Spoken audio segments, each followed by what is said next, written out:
नजराना मुंसिफ टीवी में आपका इस्तकबाल। आप देख रहे हैं मुंसिफ न्यूज। शुरुआत करेंगे हेडलाइंस के साथ।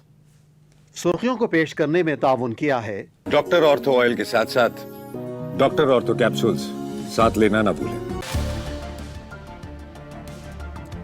बांग्लादेश की साबिक वज़ीर-ए-आज़म खालिदा जिया की आज अदा की जाएंगी आखिरी रसूमात। वज़ीर ख़ारजा जयशंकर हिंदुस्तान की नुमाइंदगी के लिए पहुंचे ढाका।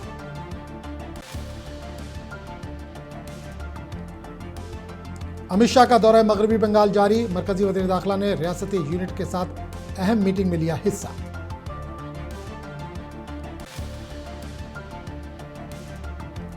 अमेरिका के बाद चीन ने भी हिंद पाक के दरमियान सालसी का किया दावा। कमजोर खारजा पॉलिसी के बायस हिंदुस्तान हो रहा है बदनाम, कांग्रेस लीडर राजपूत का इल्जाम।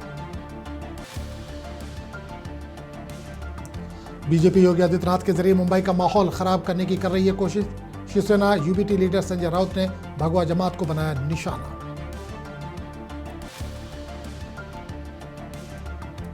नए साल के मौके पर ममदानी न्यूयॉर्क मेयर के तौर पर लेंगे हलफ बर्दारी तकरीब के लिए तमाम तैयारियां मुकम्मल।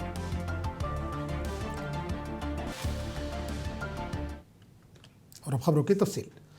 बांग्लादेश के साबिक वज़ीर-ए-आज़म खालिदा जिया की नमाज जनाजा आज अदा की जाएगी। खालिदा जिया को उनके शौहर और बांग्लादेश के साबिक सदर ज़ियाउर रहमान की कब्र के करीब पार्लियामेंट कॉम्प्लेक्स में वाक़ ज़िया बाग में दफन किया जाएगा। नमाज जनाजा में बड़ी तादाद में सियासी रहनुमा, पार्टी कारकुनान और आवाम की एक बड़ी तादाद शरीक होगी।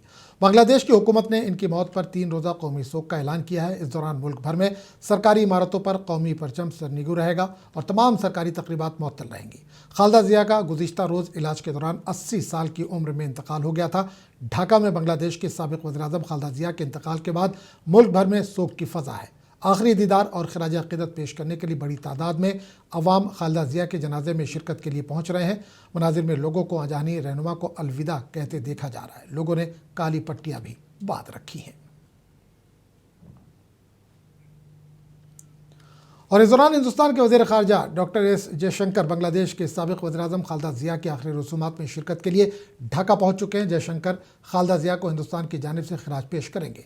जयशंकर ने अपने एक बयान में कहा कि खालिदा जिया ने हिंद बांग्लादेश ताल्लुकात में अहम रोल अदा किया था।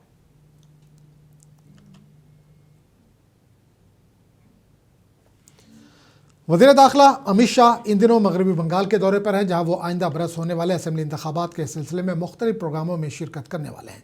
इस दौरान अमित शाह ने आज बीजेपी यूनिट के साथ कोलकाता में मीटिंग की। इस मौके पर बंगाल बीजेपी के तमाम सीनियर लीडर और ओहदेदार मौजूद थे।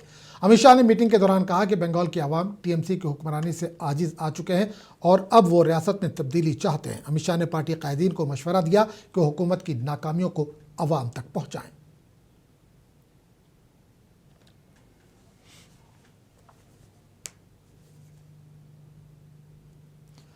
कांग्रेस के तर्जुमान सुरेंद्र राजपूत ने चीन की जानिब से हिंदुस्तान और पाकिस्तान के दरमियान सालसी के दावे पर वज़ीर-ए-आज़म मोदी को शदीद तनकीद का निशाना बनाया। कांग्रेस लीडर ने कहा कि पीएम मोदी की खारजा पॉलिसी कमज़ोर है। इन्होंने कहा कि वज़ीर-ए-आज़म को वाज़ेह करना चाहिए कि ऑपरेशन सिंदूर के दौरान हिंदुस्तान और पाकिस्तान के दरमियान सालसी किसने की। इन्होंने कहा कि पीएम मोदी को ये बताना चाहिए कि जंग हमने खुद रोकी थी या किसी और के दबाव में ये कदम उठाया गया था। भारत की विदेश नीति और भारत की सरकार नरेंद्र मोदी जी के नेतृत्व में इतनी कमजोर है कि हर कोई जो है वो युद्ध विराम का श्रेय ले रहा है। पहले डोनाल्ड ट्रंप 57 बार कह चुके हैं, अब ये नए आदमी आ गए हैं चीन वाले, कह रहे हैं कि हमने युद्ध विराम कराया। अरे भाई नरेंद्र मोदी जी डरिए मत, आगे बढ़कर कहिए कि किसने युद्ध विराम कराया है। हमारी भारतीय सेना सुनने के लिए तैयार है। हमारी भारतीय सेना जो पीएके को लेने के लिए तैयार खड़ी थी, आपने युद्ध विराम करके उनके पैर रोक दिए। भारत की जनता और भारत की हमारी महान सेना जो शौर्य और पराक्रम की अतिरेक करती है, बहुत बेहतरीन काम करती है, उसको भी ये समझना है कि हमको पीओके क्यों नहीं लेने दिया गया। क्या चीन ने मध्यस्थता कराई? क्या अमेरिका ने मध्यस्थता कराई? क्या भारत की विदेश नीति और रक्षा नीति भारतीय जनता पार्टी के सरकार में इतनी कमजोर हो गई है कि बाहरी शक्तियां हमारे यहाँ हस्तक्षेप कर रही हैं? कांग्रेस के सीनियर लीडर तारिक अनवर ने बीजेपी लीडर निशिकांत दुबे के बयान की मजम्मत करते हुए कहा कि अगर निशिकांत दुबे का बयान सच होता तो आज 10,000 करोड़ रुपए का फंड बीजेपी के अकाउंट में नहीं बल्कि कांग्रेस के अकाउंट में आता। इन्होंने कहा कि आज साफ दिख रहा है कि किसको कितना ज्यादा चंदा मिल रहा है। इन्होंने कहा कि अरबपतियों से कौन बड़ी मिकदार में चंदा वसूल कर रहा है, हर कोई जान चुका है। अगर उनकी बात में सच्चाई होती शशिकांत दुबे जी के, तो आज 10,000 करोड़ रुपया बीजेपी के फंड में नहीं होता, वो हमारे फंड में होता, कांग्रेस के फंड में होता। ये तो साफ झलकता है, दिखता है कि कहाँ कौन बेईमानी कर रहा है और किसको ज़्यादा चंदा मिल रहा है बड़े पूंजीपतियों से। और ये बात तो स्पष्ट हो गई, सुप्रीम कोर्ट ने भी कह दिया कि ये गलत तरीका अपनाया गया था भारतीय जनता पार्टी के द्वारा, उनकी सरकार के द्वारा। देखिए, एक बात तो स्पष्ट है कि पुलवामा की कोई रिपोर्ट अभी तक नहीं आई और ये पता नहीं चल पाया है कि पुलवामा किन लोगों ने किया है। ये तो सरकार की सुस्ती है, केंद्र सरकार की सुस्ती है। ये तो उसी समय इस बात का जानकारी लेना चाहिए था कि अगर ये आतंकवादियों के द्वारा हुआ है और कैसे हुआ है, वहाँ तक RDX कैसे पहुँचा और 40 लोगों के जवानों की जानें कैसे गई, आज तक उसकी कोई रिपोर्ट लोगों के सामने, देश के सामने नहीं आया है। तो इस तरह की बातें लोग करेंगे ही। देखिए, अमित शाह जी की जो बात है वो वैसे ही बात है जैसे चोर मचाए शोर।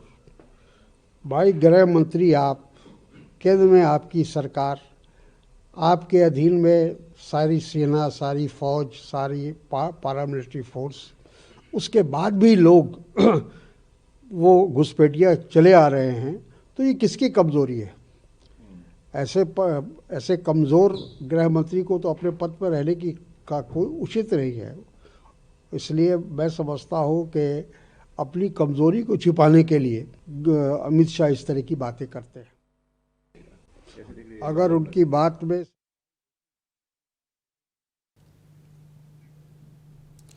मुंबई में BMC के इंतखाबात में सिर्फ चंद हफ्ते बाकी हैं और तमाम पार्टियां इंतखाबी मुहिम में मसरूफ़ हैं। अब शिवसेना UBT ने बीजेपी की स्टार मुहिम चलाने वालों की फहरिस्त पर सवाल उठाते हुए पूछा है कि वज़ीर-ए-आज़म मोदी और उत्तर प्रदेश के वज़ीर आला योगी आदित्यनाथ को मुंबई में इंतखाबी मुहिम चलाने की ज़रूरत क्यों है। दोनों लीडरान BMC इंतखाबात के लिए बीजेपी की स्टार मुहिम चलाने वालों की फहरिस्त में शामिल हैं। शिवसेना UBT लीडर संजय राउत ने कहा कि PM मोदी को मुंबई आने की क्या ज़रूरत है, योगी आदित्यनाथ क्यों आ रहे हैं, क्या यहाँ के वज़ीर आला इंतखाबी मुहिम चलाने के काबिल नहीं? दूसरी रियासतों के वज़ीर आला भी आ रहे हैं, आप यहाँ का माहौल ख़राब करना चाहते हैं। शिवसेना UB लीडर ने मजीद कहा कि योगी आदित्यनाथ और दीगर लीडरों को लाकर बीजेपी अपनी कमज़ोरी को जाहिर कर रही है। संजय राउत ने कहा कि बीजेपी के पास ताकत की कमी है, वो हर रियासत से चीफ मिनिस्टर को मुहिम चलाने के लिए लाना चाहते हैं। राउत ने मजीद कहा कि शिंदे ग्रुप को बीजेपी से सीटों की भीख मांगनी पड़ रही है। इन्होंने कहा कि हम कभी बीजेपी के सामने नहीं झुके, ये इज्जत नफ्स का मामला है।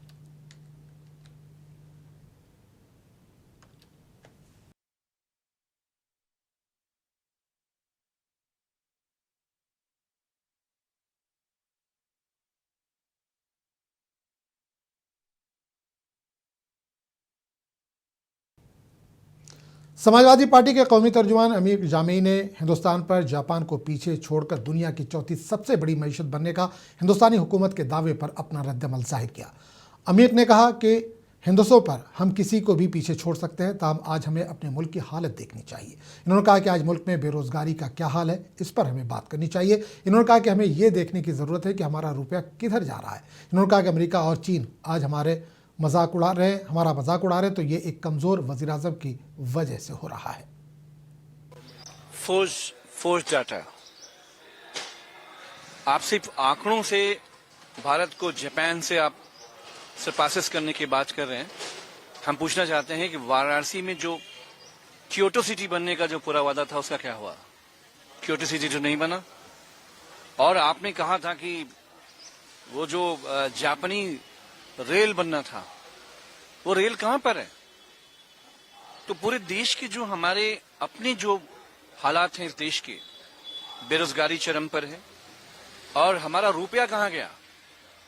प्रधानमंत्री मोदी जी जब प्रधानमंत्री नहीं थे तो रुपये को लेकर बहुत तंज करते थे।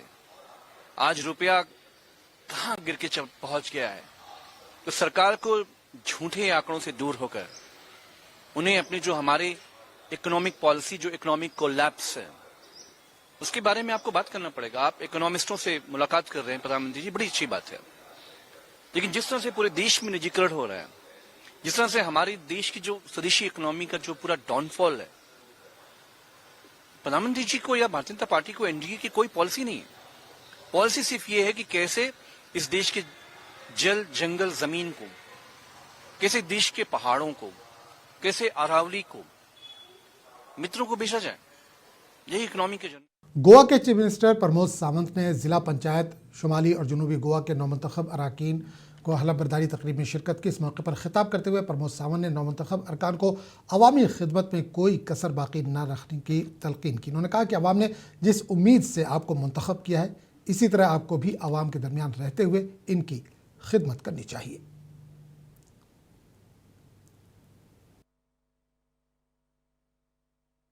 Good morning to all of you. आजच्या oath taking ceremony of newly elected chairperson, vice chairperson, all the members of the north Goa आणि साऊथ गोवा जिल्हा पंचायत आमच्या मध्ये आसात आमचे पंचायत मिनिस्टर जे Bab Mauvin Godinho, CS mister Kandavalo, director of the panchayat, त्याचबरोबर दोन्ही जिल्हा पंचायतीचे तुमचे CO. सगळ्यात पहिली तुमचे खूप खूप अभिनंदन. तुम्ही सगळेजण मोठ्या उमेदीत निवडून आयल्या, लोकांनी तुमकां मोठ्या मतांनी सगळ्याक निवडून हाडल्या, त्याबद्दल हांव तुमच्या सगळ्यांचे खूप खूप अभिनंदन करता. त्याचबरोबर specially congratulation for the Reshma Bandodkar, chairperson of the north Goa, Namdev Chari, vice chairperson of the north Goa जिल्हा panchayat, Shri Siddharth Gawas Desai, chairperson of the south Goa जिल्हा पंचायत, आणि Anjali Velip for the vice chairperson for the south Goa जिल्हा पंचायत. आम्ही पळयता की तुमकां मेळिल्लो मॅन्डेट हो तुमच्या गांवच्या विकासा खातीर आसा, तुमच्या जिल्हा पंचायतीच्या मतदारसंघाच्या विकासा खातीर आसा. आमी जेन्ना जिल्हा पंचायत म्हणटा तेन्ना हांव म्हाज्या भाशणांतल्यान हांव कंटिन्युअसली सांगता, गांव हो प्रमुख केंद्रबिंदू जर आमी दवरलो, गांवचो विकास जर आमी मुखार दवरलो. मुल्क भर में नए साल के जश्न की तैयारियां मुकम्मल हो चुकी है। इसके लिए हुकूमतों की जानिब से सख्त सिक्योरिटी इंतजाम भी किए जा रहे हैं। इस दौरान गोवा नए साल के तकरीबात के लिए हमेशा की तरह इस मरतबा भी मरकज़ बना हुआ है। गोवा के director general of police Alok Kumar ने बताया कि नए साल के तकरीबात के लिए तमाम सिक्योरिटी इंतजाम मुकम्मल कर लिए गए। इन्होंने कहा कि इंसदाद दहशतगर्दी दस्ता और IRB बटालियन के अलावा पुलिस को भी भारी तादाद में साहिली बाजारों, बस स्टैंड, सियाती इलाकों और रेलवे स्टेशनों पर तैनात कर दिया गया है। इन्होंने कहा कि इसके अलावा CC कैमरों से भी निगरानी रखी जा रही है। हर साल की तरह इस साल भी गोवा पुलिस ने नए साल की तैयारी के लिए बहुत सारे कानून व्यवस्था से संबंधित इंतजाम किए हैं। नॉर्थ गोवा, साउथ गोवा दोनों जिला की पुलिस कई दिनों से, क्रिसमस के पहले से ही नाकाबंदी, पेट्रोलिंग और जहां तहां वॉच टावर के ऊपर में निगरानी रख रही है। जैसा कि आपको मालूम है, इस साल गोवा में IR बटालियन के 700 नए जवानों ने ट्रेनिंग करके और फोर्स को ज्वाइन किया है। इसलिए हमारे पास फोर्स की भी अवेलेबिलिटी पहले से बेटर है और इसको ध्यान में रखते हुए नॉर्थ गोवा और साउथ गोवा दोनों डिस्ट्रिक्ट को एक्स्ट्रा मैन पावर भी IR बटालियन की दी गई है। और तमाम जगहों पर लगभग अगर हम पूरे गोवा राज्य की बात करें तो 100 से ज़्यादा जगहों पर नाकाबंदी और पेट्रोलिंग पार्टीज इवनिंग टाइम से लेकर और देर रात तक, जब तक कि टूरिस्ट लोगों का आना जाना लगा रहता है, तब तक ये चलता है। गोवा पुलिस पूरी तरह से मुस्तैद है ताकि टूरिस्ट्स और सिटीजन नए साल को की अगवानी एक अच्छे माहौल में, सेलिब्रेशन के माहौल में कर सके। दोनों जिले की पुलिस के अलावा coastal security police, tourist police और pink force, PCR, anti terrorist squad, bomb disposal squad और जो हमारा डॉग स्क्वाड है, इन सब की भी तैनाती इस अवसर पे की गई है। अगर कुल मिलाकर देखें तो 3,500 से भी ज़्यादा फोर्स नए साल के अरेंजमेंट में आज होगी ताकि सिटीजन्स और टूरिस्ट्स दोनों सुरक्षित तरीके से नए साल का सेलिब्रेशन। डिलीवरी वर्कर्स अपने मुतालबात की यकसुई के लिए मुल्कगीर हड़ताल कर रहे हैं। ताहम हड़ताल के बावजूद तेलंगाना के दारुल हुकूमत हैदराबाद में वर्कर्स अपने फ़राइज़ को जारी रखे हुए। इस दौरान Telangana gig and platform workers union के बानी और सदर शेख सलाउद्दीन ने कहा कि 5 अहम मुतालबात को लेकर आज मुल्कगीर हड़ताल का ऐलान किया गया। इन्होंने कहा कि हड़ताल प्लेटफॉर्म कंपनियों की जानिब से अपनाए जाने वाले गैर मुनसिफाना तर्ज अमल के खिलाफ एहतजाज में बुलाई गई है। इन्होंने कहा कि कारकुनों ने कंपनियों को 5 मखसूस मुतालबात जमा कराए और फौरी इजाले के ख्वाहां हैं। हाँ, स्ट्राइक चल रहा नेशन वाइड। यहाँ पे नहीं रखे स्ट्राइक, क्योंकि जो भी रेगुलर वर्कर्स है जिसका भी अब फाइनेंशियल कंडीशन नहीं बोल सकते अपन, तो जो भी वर्क करते हैं डेली बेसिस पे, जो डिपेंड रहते हैं डेली वेजेस पे, तो उनका स्ट्राइक नहीं करे। जो भी है दूसरे स्टोर के यहाँ पे आ गए उन लोग, जो भी लाइक 10 to 15 मेंबर्स, तो यहाँ पे राइडर्स भी बन गए, जिस वजह से ऑर्डर कम हो गए। तो यहाँ पे स्ट्राइक नहीं रखने की वजह यह है कि जो भी डेली वेजेस पे डिपेंड रहते उनका ऐसा समझ के नहीं रखे समझो स्ट्राइक। नेशन वाइड तो है स्ट्राइक, दूसरी जगह। मेरा नाम वेंकटेश है।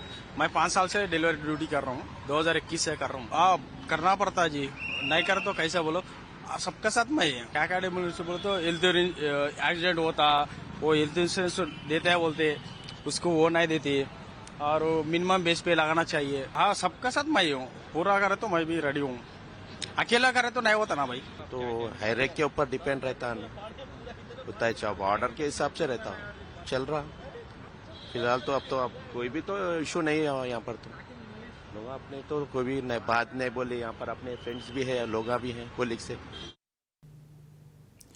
गुजरात के अहमदाबाद में 14वां बैनुल-अक़वामी फ्लावर शो कल से साबरमती रिवर फ्रंट पर शुरू हो रहा है। इस फ्लावर शो में हिंदुस्तान के विरसे और जदीद पेशरफ्त की नुमाइश होगी। ये नुमाइश हिंदुस्तान के काबिल फ़ख्र सकाफ़ती विरसे की नुमाइश के लिए एक मुनफरिद जश्न के लिए तैयार है। कल से शुरू होने वाला ये फ्लावर शो 22 जनवरी 2026 तक जारी रहेगा। शहरी इदारे ने एक बयान में कहा कि वज़ीर आला भूपेंद्र भाई पटेल इस नुमाइश का इफ्तिताह करेंगे। इस मौके पर चीफ मिनिस्टर की जानिब से ख़वातीन को बाइख्तियार बनाने के मौजू पर तैयार करदा मुजस्मे की नकाब कुशाई भी की जाएगी।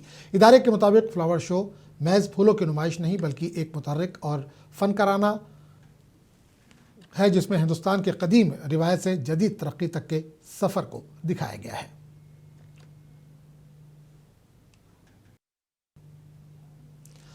ज़हरान ममदानी 2026 के आगाज़ में न्यूयॉर्क शहर के मेयर के तौर पर हलफ उठाएंगे और नए साल के दौरान तकरीबात जारी रहेंगी। इनकी टीम ने जुमेरात को 2 तकारीब का मंसूबा बनाया, जिनमें तारीखी old city hall Subway station पर ख़ानदान के साथ आधी रात को एक निजी हलफबरदारी की तकरीब होगी। इसके बाद सिटी हॉल के बाहर 1 बजे अवामी हलफबरदारी की तकरीब है, जिसमें एक ब्लॉक पार्टी, तकरीबात और तकारीर शामिल है। ममदानी ने कहा कि सबवे स्टेशन का इंतखाब न्यूयॉर्क के काम करने के लिए इनके अज़्म की अक्कासी करता है। इस मौके पर अदाकार, मुसन्निफ़ीन, वकला और छोटे कारोबारी मालिकान शामिल रहेंगे, जिन्होंने इवेंट की तश्कील में मदद की। नए मेयर के हलफबरदारी तकरीब के लिए सिटी हॉल ब्लॉक पार्टी में हज़ारों अफराद की शिरकत मुतवक्के है।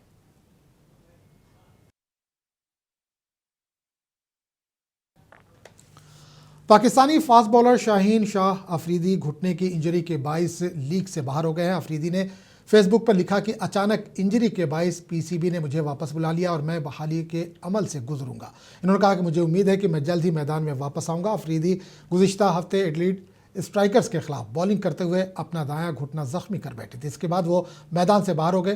पाकिस्तान क्रिकेट बोर्ड ने 7 फरवरी से शुरू होने वाले T20 वर्ल्ड कप के पेश नज़र एहतियाती इक़दाम के तौर पर अफरीदी को वापस बुला लिया है।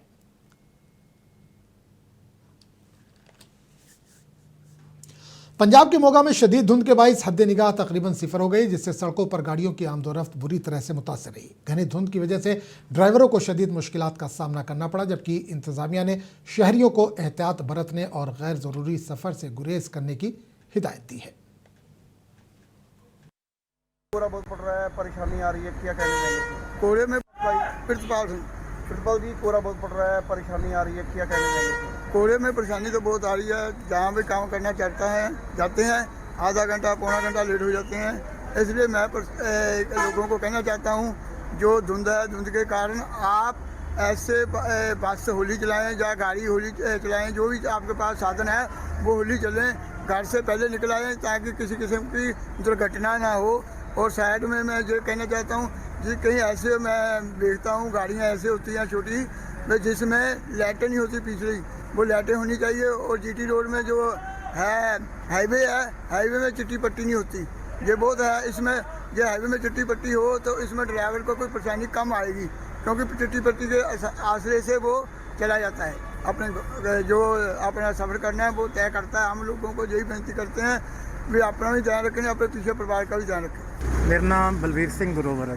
दुलीप सिंह जी, कोहरा बहुत पड़ रहा है, क्या टाइम हो चुका और क्या परेशानी आती है और क्या मैसेज देना चाहिए? टाइम तकरीबन इस वेले 6 बज चुके हैं और धुंध बहुत ज़्यादा पै रही है। बाहर अंदर जाने वेले ਲੋਕਾਂ ਨੂੰ ਆਰਾਮ ਨਾਲ ਔਰ ਬਚ ਕੇ ਜਾਣਾ ਚਾਹੀਦਾ, ਸਲੋ ਰੱਖਣਾ ਚਾਹੀਦਾ ਜਿਹੜੇ ਗੱਡੀਆਂ ਮੋਟਰਾਂ ਹੈਗੀਆਂ, ਤਾਂ ਕਿ ਆਪਾਂ ਠੀਕ ਠਾਕ ਆਪਣੇ ਘਰ ਪਹੁੰਚ ਸਕੀਏ। ठंड में जो अपने बड़े बुजुर्गों को बाहर भेज देते हैं, दूध लेके आओ। राजस्थान के नायब वज़ीर आला दिया कुमारी ने नए साल की आमद से कबल अवाम को नेक ख्वाहिशात पेश की। इन्होंने उम्मीद जाहिर की कि आने वाला साल अमन, खुशहाली और तरक्की का पैगाम लेकर आए और रियासत के हर तबके के लिए बेहतरी के नए मौक़े पैदा हों। साल की सबको बहुत बहुत शुभकामनाएं और बहुत अच्छा आप सभी का घर में खुशहाली आए। आप लोगों का जो काम है, जो आप लोग करते हैं, उसमें भी बहुत अच्छी आपकी तरक्की हो और सभी प्रदेशवासियों को बहुत बहुत मैं शुभकामनाएं देती हूँ और बहुत बहुत आपके मंगल भविष्य की भी आपको अभी बधाई देती हूँ। लखनऊ में समाजवादी पार्टी के सदस्य अखिलेश यादव की रिहाइशगाह के बाहर नए साल, मकर संक्रांति और यौम जमहूरिया की मुबारकबाद देते हुए पोस्टर्स और होर्डिंग्स लगाए गए। इन पोस्टर्स के जरिए खैर सगाली और त्योहारों की खुशियों का पैगाम दिया गया, जिसके मनाजिर सामने आए हैं।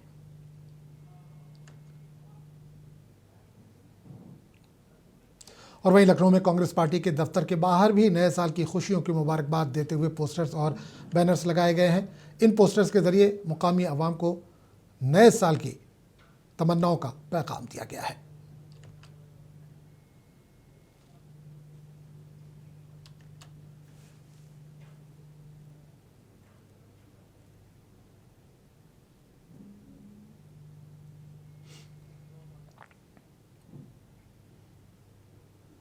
तो इस बुलेटिन में फिलहाल इतना ही। अगले बुलेटिन में आपसे फिर मुलाकात होगी, तब तक के लिए इजाजत दीजिए। आदाब।